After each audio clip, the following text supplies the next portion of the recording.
So welcome, happy Friday. We've made it to the end of week 10.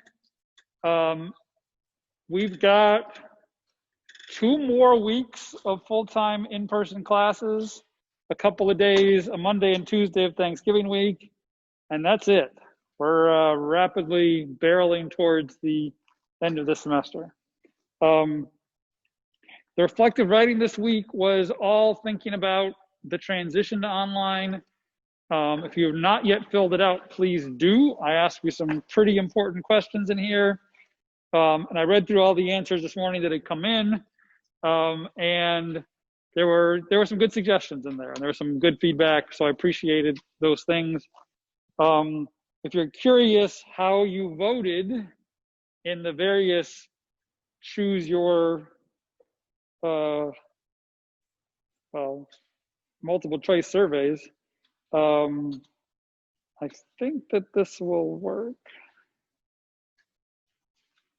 Yeah, so this is showing up as one of these being the correct answer.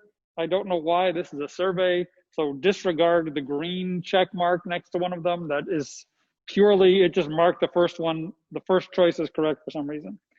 Anyway, I'm not sure how well you can read this. I might try, yeah, there we go, that's better. So the first question was, do you prefer synchronous versus asynchronous? Obviously, we have to be online. Obviously, I'm going to be posting videos. Do you prefer to meet in person? Not in person. Do you prefer to meet at the same time, all of us together? Or do you prefer to me just post videos that you can watch anytime? Obviously, lots of preferences for both, with a couple of, only a couple of no preference. Overall, the synchronous won the day. The more of you prefer or slightly prefer synchronous to asynchronous. This is kind of how I had envisioned us moving forward anyway, so that sort of jives with how I was going to do this anyway. So I think that is enough for me to make the decision of how that's going to work. Now, it will work a lot the same as it's working now in that, you know, I will be online, except it will be all online, right? I'll be doing a 15-minute lecture. I'll be recording that 15-minute lecture. I'll be posting that 15-minute lecture. So even if you can't, something prevents you, there will be no points though or grade attached to being in class physically or there synchronously. So if you can't be there for some reason and you want to watch the video later on, you're more than welcome to.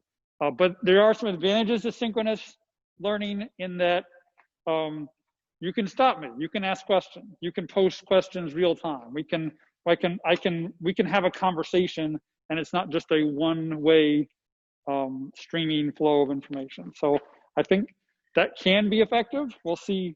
I'll try to make it effective. We'll see how it actually works.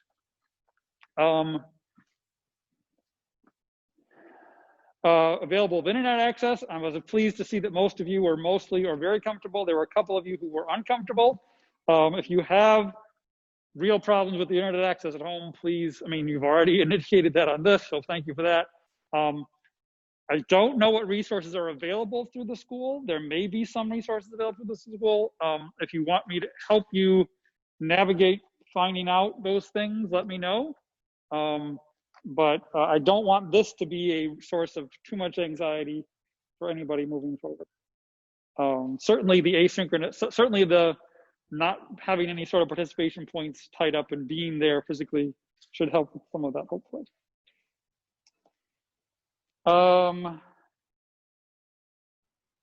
Right, so these were more open-ended questions about things that have worked well, haven't worked well for you.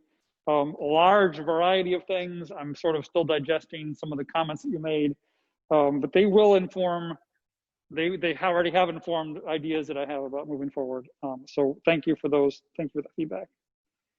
The final thing, and this is gonna be the trickiest, and always was gonna be the trickiest moving forward, is how to handle the 4th exam.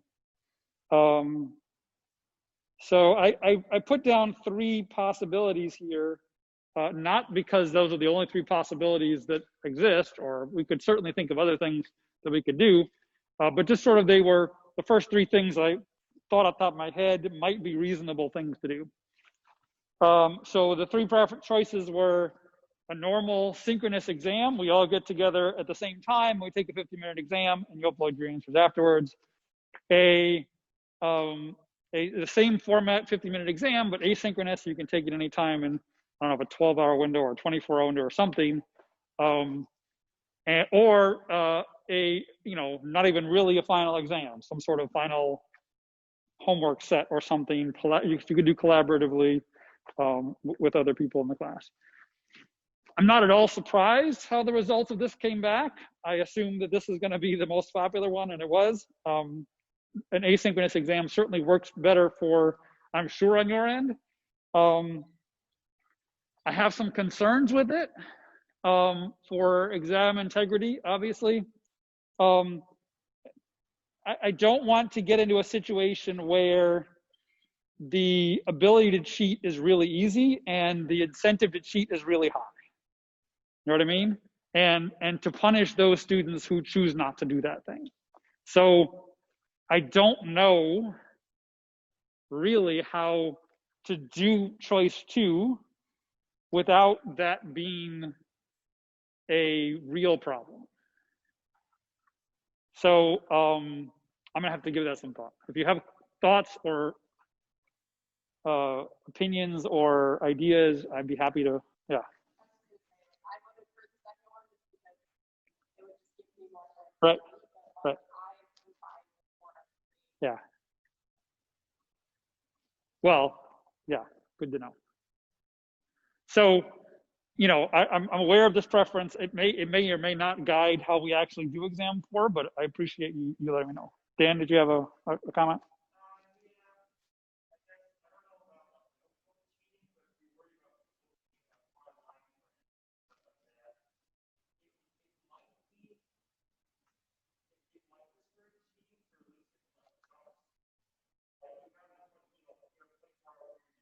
Yeah.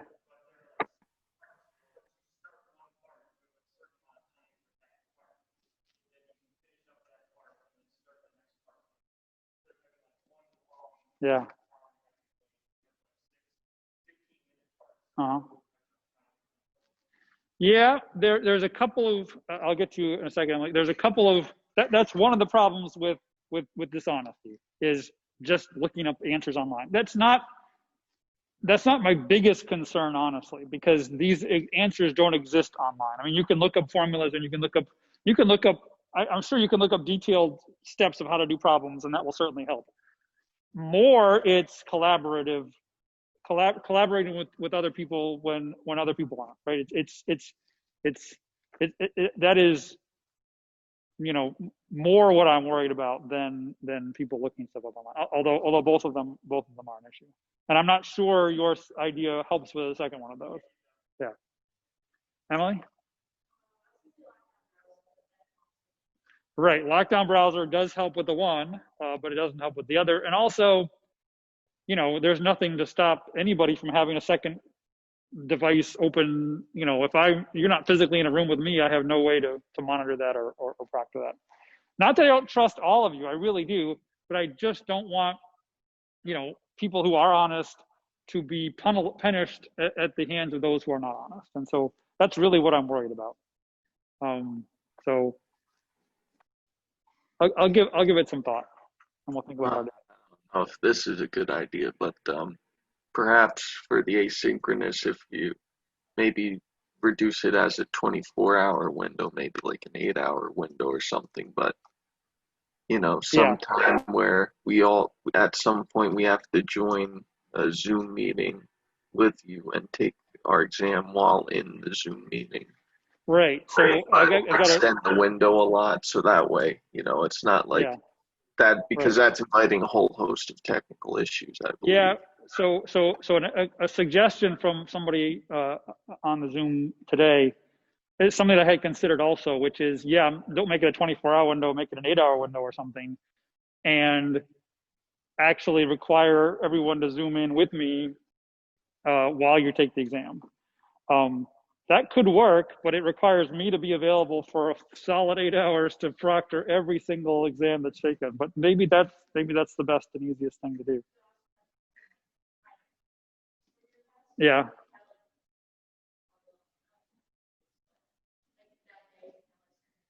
right. So instead of just being a continuous hour, maybe you got, right. So maybe there's 4 different sign up times. You have to choose one of them, and then we'll all just Zoom during that. Yeah, that's a possibility too. Then there's also the, I'll take the exam and take screenshots and send it to my friend who's, going to take it later in the day. I don't know. There's no, without doing it synchronously, there's always some chance of those kinds of things happening. But these are all some good ideas. Did you have another one?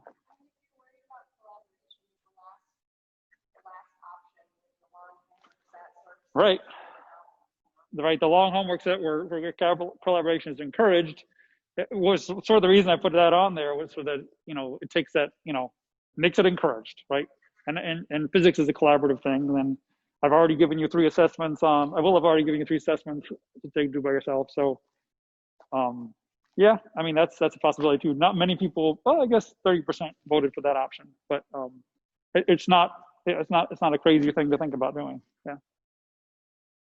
Then you worry about, there are some people in this class who have very highly organized and structured collaboration groups and people who don't.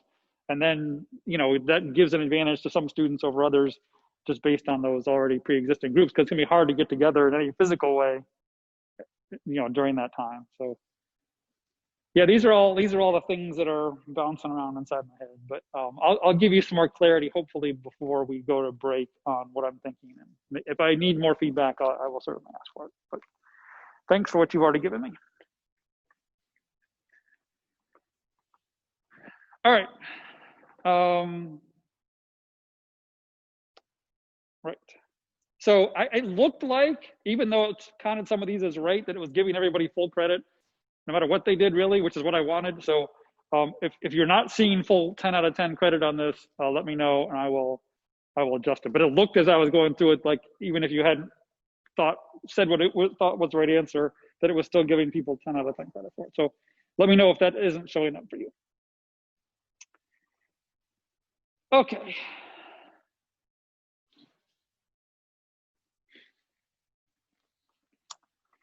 Where were we? Oh yes, we had actually, I'm not very good at planning these things to stop at convenient stopping points at the end of class. Well, we actually happened to do it last time. We happened to stop right at the end of a unit. And so we can move on to another unit now, which is kinetic theory of gases.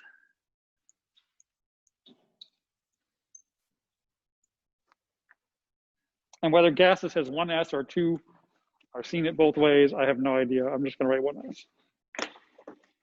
Okay.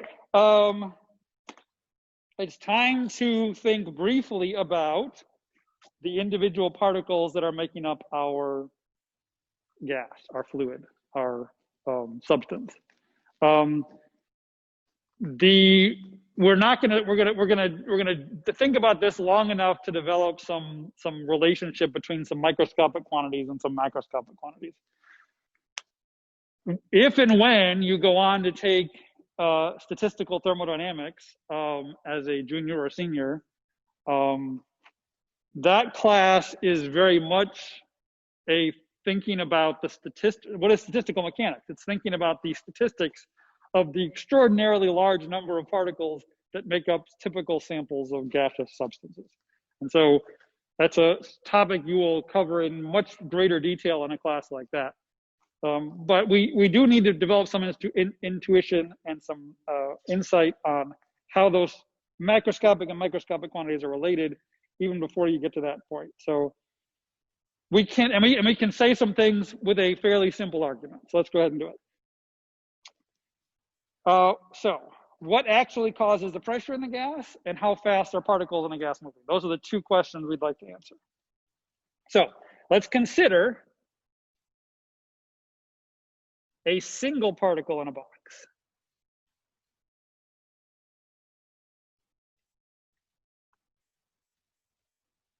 This is really a single particle in a gas, but let's just put it in a box to start with, because that's going to be a lot easier.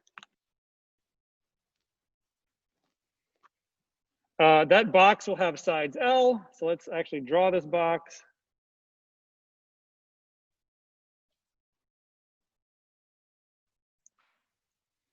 There's my best cube. You got some back walls. You get the idea.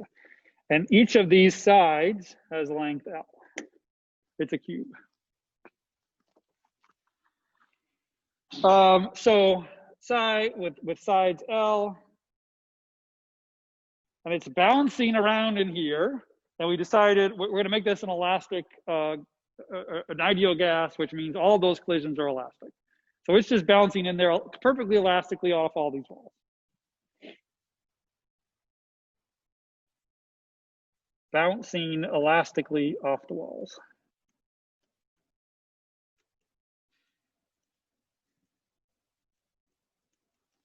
I will put this particle in here. I'll give it some initial velocity, and that's going to just have this thing bouncing around inside that box. So as it bounces off the walls,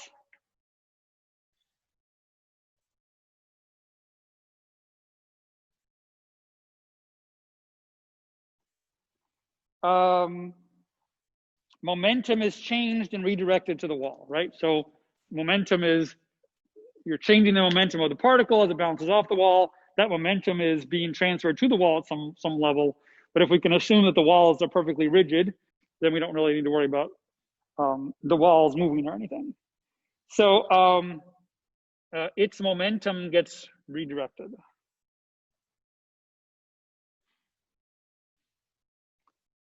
Is changed and redirected.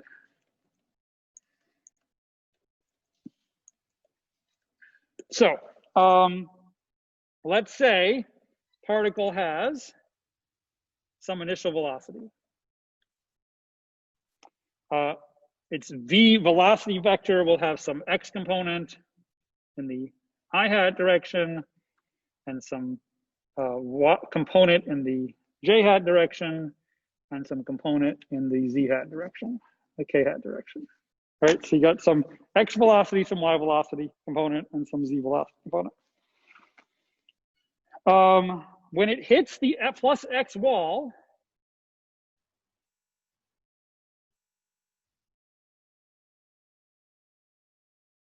which is the plus x wall? It doesn't really matter, they're all identical. But let's say that this one is the plus x wall, right? Let's call this x and this y and this z as we normally have. So that would make this the plus x wall, okay?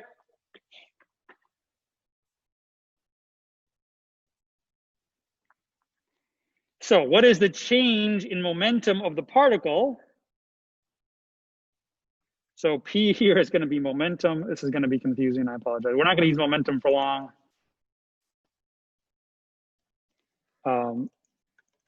Px is going to be the momentum in x. It doesn't, so P sub x should be obvious. There is no such thing as the momentum, as the pressure in x, say, right? Pressure is a scalar variable. So hopefully that's obvious what's going on. So what is the change in momentum in the x direction as it bounces off the plus x wall of the particle? Would it be 2 times the initial velocity times the mass? Yes, I got this from a zoomer. 2 times the mass times the initial velocity next, with one minor addition. And that is you need a negative sign because it's changing from a positive direction to a negative direction. So why the 2?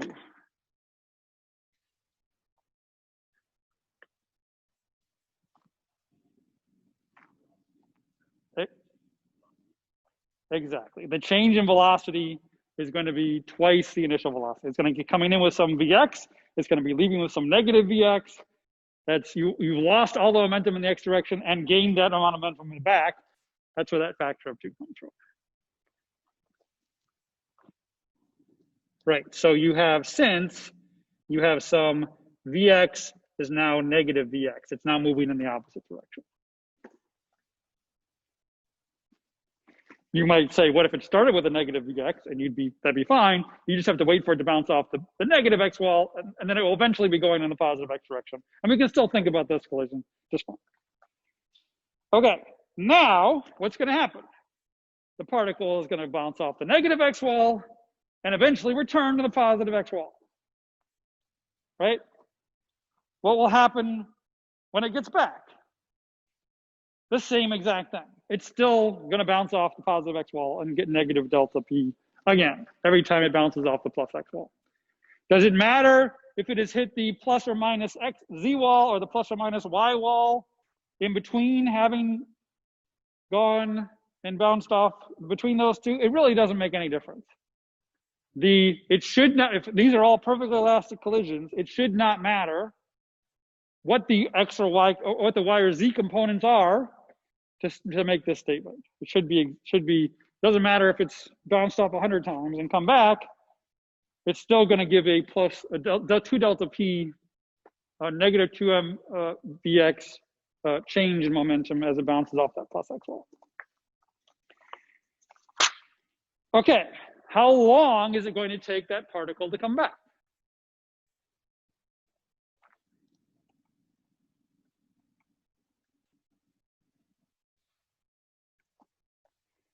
We know that velocity is distance divided by time. We know that delta t must be equal to distance divided by volume.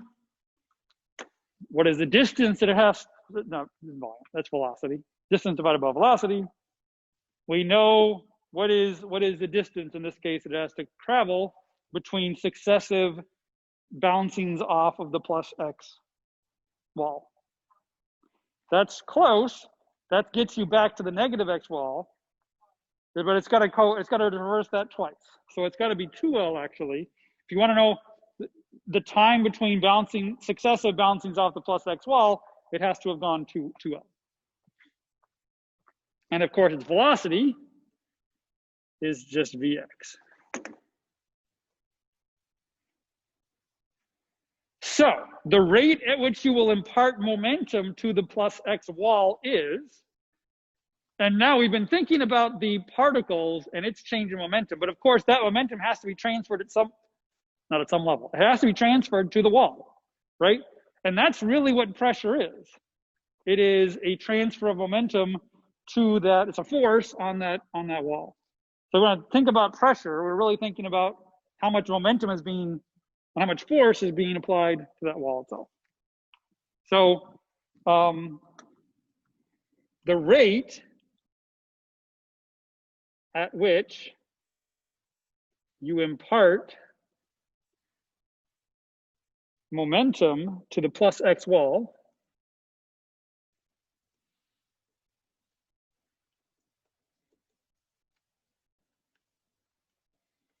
is going to be delta p divided by delta t.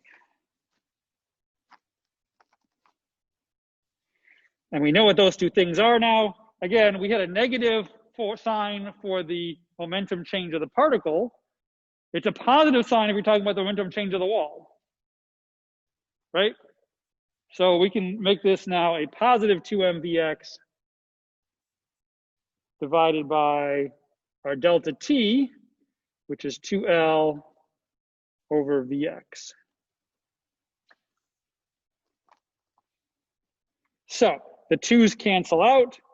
The Vx's don't cancel out because you've got it on the denominator of the denominator. That actually comes up to the top, and you get delta P delta X. T is m times Vx squared divided by L. The negative went away because we're thinking about the momentum change of the wall now and not the particle, right? We're thinking about wanting to turn this into a pressure. That's right. So that's why that negative sign went away, because the ball is being pushed in the other direction.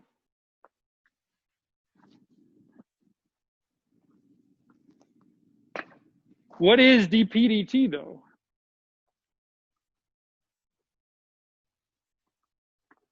It's force. If you remember back to Analyte 1, one of the ways you can define force is a change in momentum over change in time.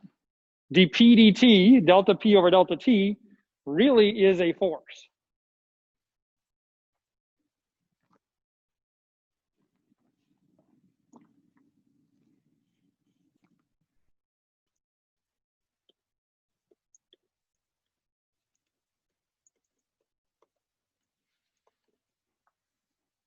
So,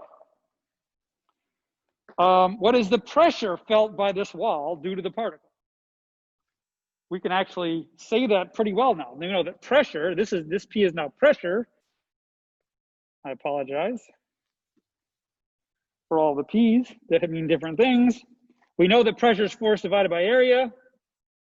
We know that our force is this the delta P delta T term. That's going to be mvx squared over L. And what's A? A is L squared. 1 over L squared.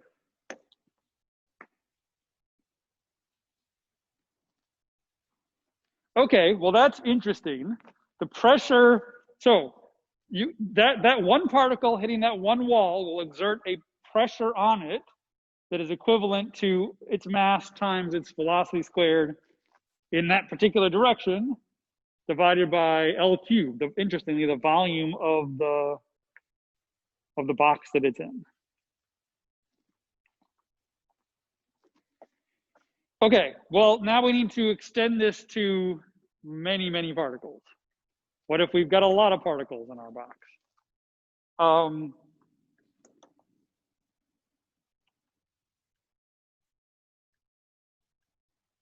If there are lots of particles, then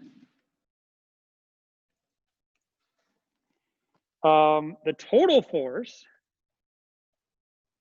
in the x direction has got to be the sum of those individual forces acting on that wall. Some of the individual momentum changes from all those particles. So you're going to get particle 1, its mass times its x velocity squared divided by L. Sorry, this is the F tote. I need to still divide by L squared, but this is just the F part, right? I could divide by L squared again, but this is just the force. This is just the dp dt term. So I don't have an L cubed in there yet. I just have an L. Plus the mass of particle 2 times Vx2 squared divided by L, plus, you see where this is going. I'm not going to bother to write many more of these. Plus dot, dot, dot. You get, if you've got a significantly sized chunk of gas, 10 to the 20 of these, 10 to the 30 of these. It's a significant number of terms here. So pressure must therefore be P F tote in x direction divided by L squared. This is just 1 over L squared times all of that stuff. I'm not going to bother to write it all out again.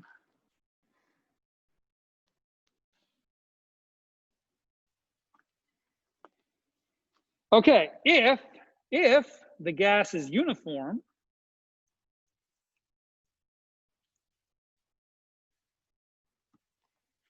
monatomic, unimolecular, it's all made of the same substances. It's either all oxygen, or it's all water molecules, or it's all nitrogen, or it doesn't matter what it is, but if it is the same, then all of those M's are exactly the same and they can be pulled out.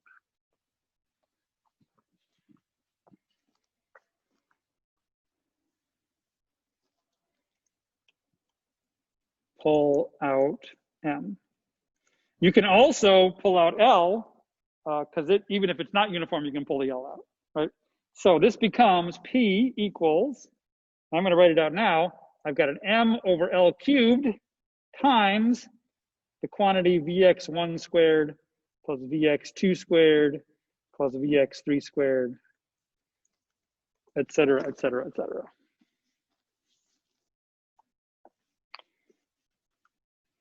What is L cubed though?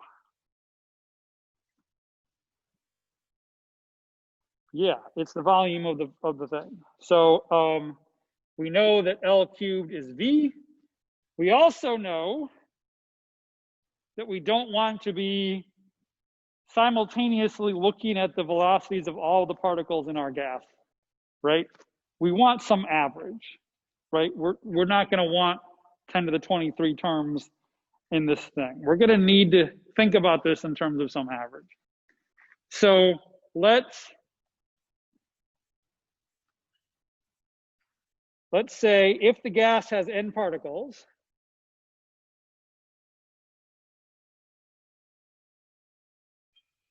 and the average value of x velocity squared equals Vx squared average, then, and this is a little bit confusing, so we'll come back to it, but let me just write it down for now, and I'll tell you where this goes. Then we have this particular equation. P equals m times n times this Vx squared average divided by V.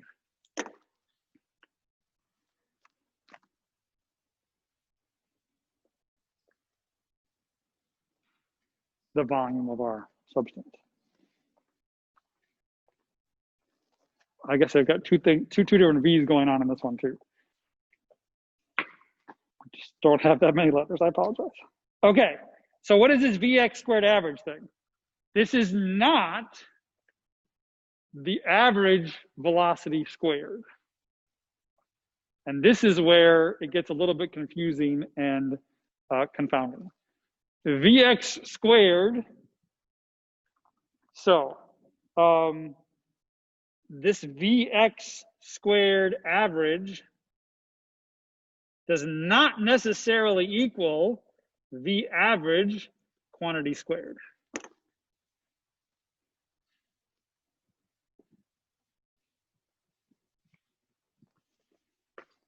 Maybe that deserves an exclamation point because that's not necessarily obvious. But it is the average of the velocity squared quantities as opposed to the square of the average of the velocities. We'll think a little bit more about why those two are different later on. But for now, just be aware that these two are slightly different things. And we need the one on the left because we're summing up all of the velocity squared terms, right? And we need the average of those velocity squared terms to give us what we've got in the equation above it.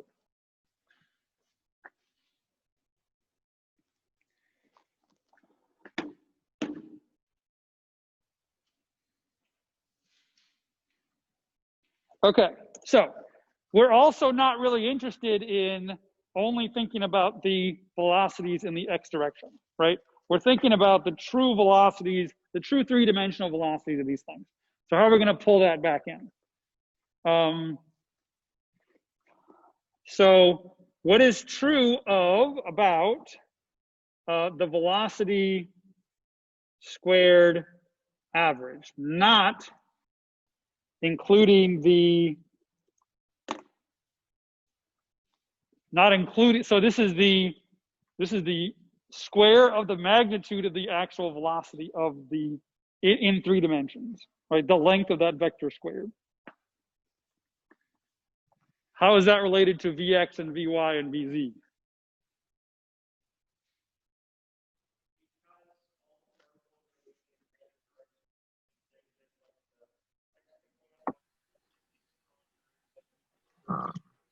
Is it equal to the average of the sum of all 3?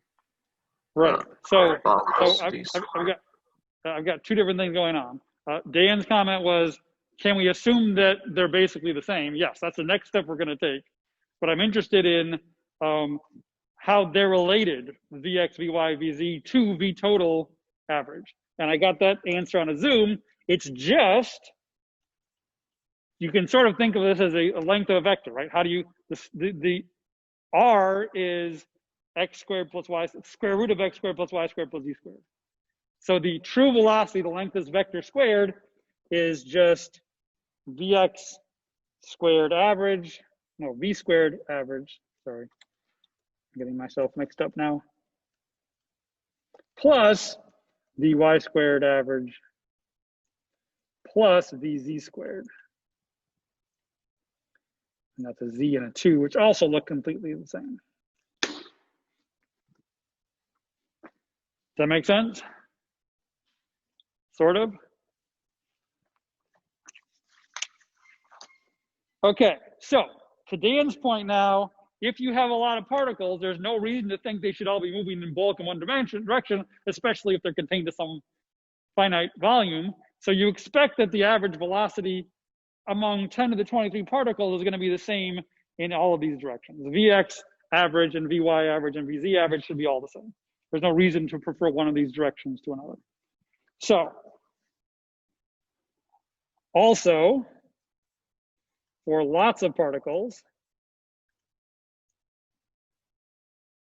it has to be the case that Vx squared average equals Vz equals Vy squared average equals Vz squared average. So what does that mean? It means that Vx squared average equals 1/3 V squared average.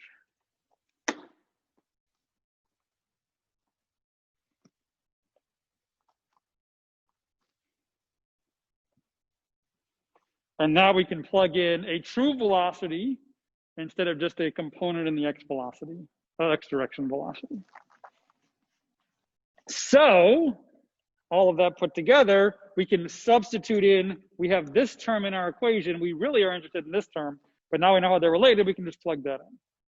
And we get the pressure equals the mass of the particles times the number of particles times the actual velocity squared average divided by 3v. And that factor of 3 comes from converting from a Vx only into a true velocity.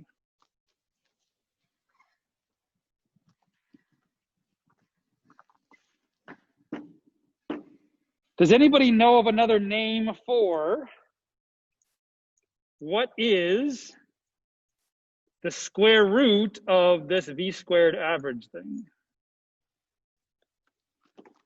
Where's the name for it? It is the root mean squared velocity. You might have heard of it as the RMS velocity. The root mean squared velocity. We call this the root mean squared or RMS velocity. It is literally the square of all the velocities. Square all the velocities, average those V squareds, and then take the square root.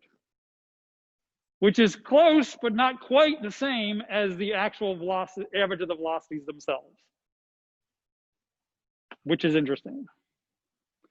And it is this that's important for calculating. It's similar to an average velocity, but it's not quite an average velocity. So let's write this. P equals m times n times V squared RMS divided by 3V. The RMS velocity squared divided by 3 times the volume. So that's pretty cool. Without too much work, we have gotten to a place where we are relating macroscopic quantities like pressure and volume to microscopic quantities, properties of our particles, their average velocities, their RMS velocities. That is the volume, exactly right. The V in the numerator is a velocity, an RMS velocity. The V in the bottom, that was just our L squared. We substituted out a V for L squared. That's a volume. Yep.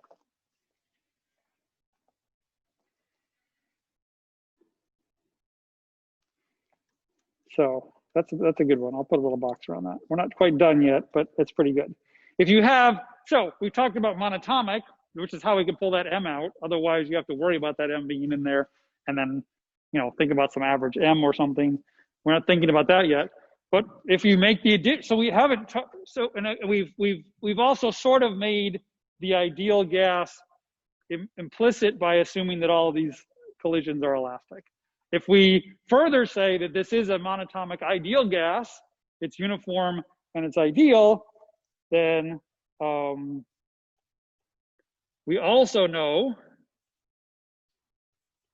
that PV equals NKT.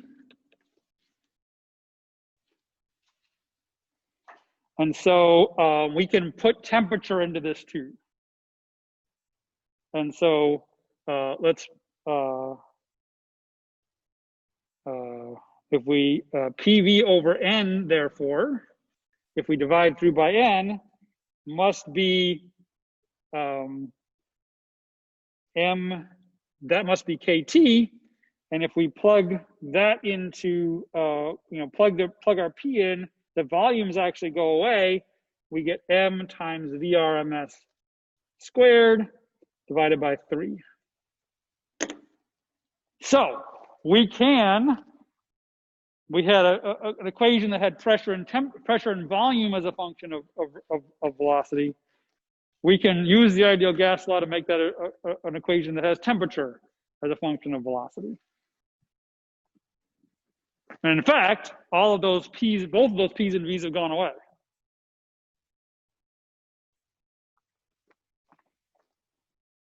So let's solve for VRMS. You find that VRMS is the square root of 3kT over m. If you want to know how fast your particles are going, we have an answer now in terms of the temperature of that substance.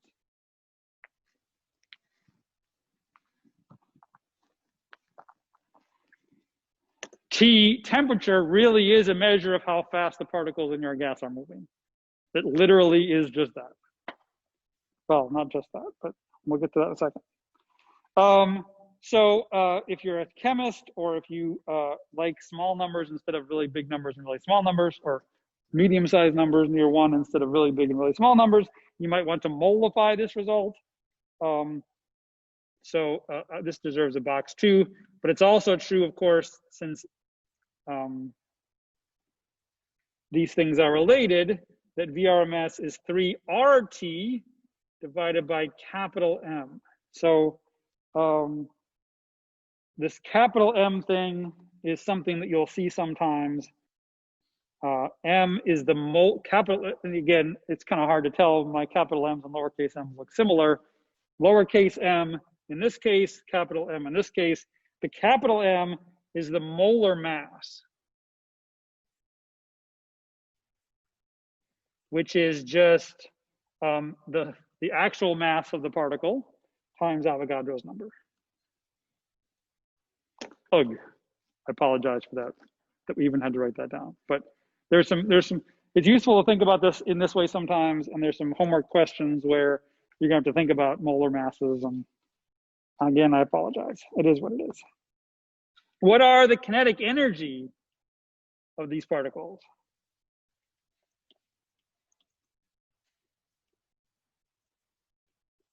Well, we know that the average kinetic energy is going to be 1/2 mv squared average, the average of 1/2 mv squared of all of our particles.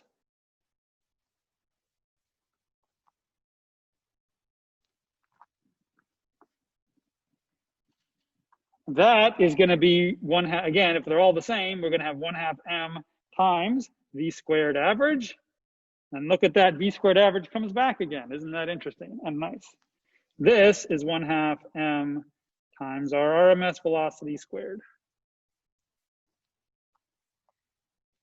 Plugging in from above, we get K average. Plug in for VRMS squared. K average equals 1/2 m 3kT over m. Plugging this into here.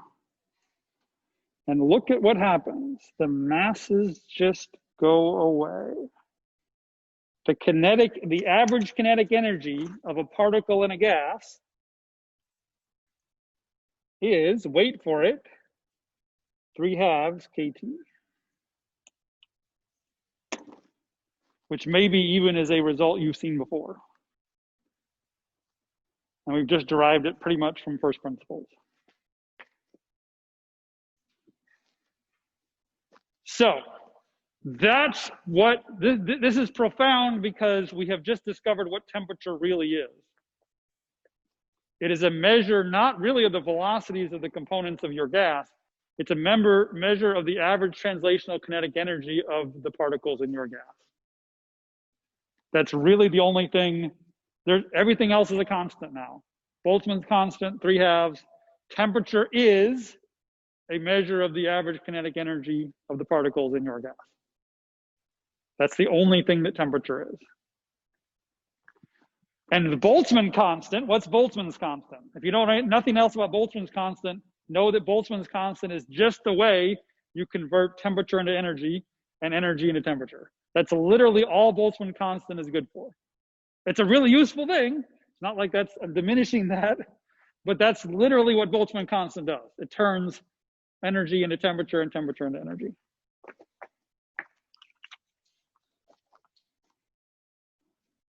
Okay, some important points. The mass of the particles is no longer relevant, right? We've taken that out of the equation, which is nice. In a gas of a specific temperature, like in this room, it is not true that all the molecules in this gas in this room have the same velocity. They do not. The more massive ones will be moving slower. The more massive ones, less massive ones will be moving faster. They do all have about the same kinetic energy.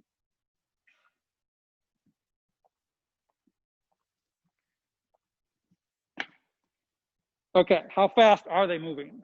I think we've got 3 minutes. We can probably do this simple calculation. How fast are the nitrogen molecules in this room moving right now?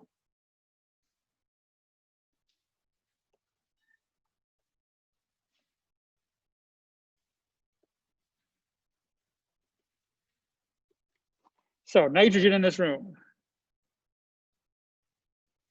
The air is mostly nitrogen. How fast are those particles moving? Nitrogen in this room. Well, temperature, I'm going to guess 68 Fahrenheit, which is about 20 degrees Celsius, which is about 293 Kelvin.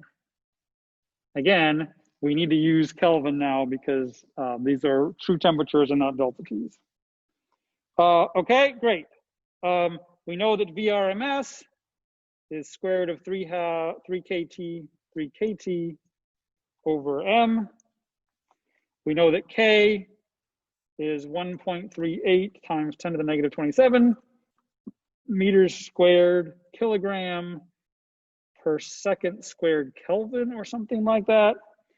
We know that the mass of a nitrogen, we may not know it, but you can look it up, about 14 atomic mass units because its atomic weight is 14, and that's 2.3 times 10 to the negative 26 kilograms. Great. To plug them in, it's not that hard. I'm not going to bother to do this intermediate steps here. You can do it, put it all in your calculator if you want to. You get 722 meters per second, which might be surprisingly fast. That's really fast. That's substantially faster than the speed of sound, actually. How is it possible that individual molecules in the gas around us are moving faster than the speed of sound?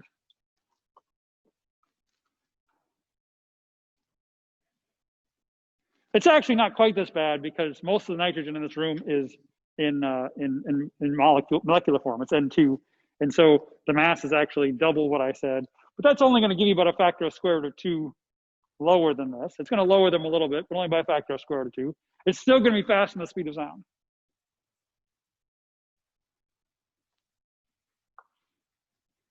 I'll let you ponder that conundrum over the weekend. It's not that much of a conundrum. It's very different to have your constituents moving around at a very high speed than it is to have some bulk object moving through them at that very high speed. So that's really the thing to be thinking about. But it is still a surprisingly large number. So we will end it there. Have a good weekend. contemplate the gases in the air around you and how fast those particles are moving this weekend.